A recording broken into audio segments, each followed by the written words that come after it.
Using aluminum foil on your feet may seem a bit unusual, but it can have surprising benefits for your health.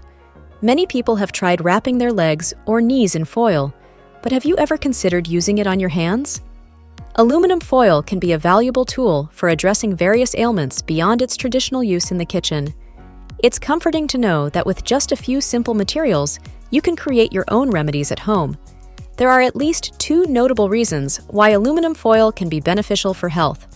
For example, some studies suggest that wrapping your feet in aluminum foil can help alleviate symptoms of a cold and may even possess properties that boost your recovery. By applying this method, you might be surprised at how effective it can be. To try this technique, wrap the soles of your feet in aluminum foil and leave it on for about an hour. You can repeat this process over the course of a week, allowing your body to rest between applications. Afterward, you may notice an improvement in your overall well-being.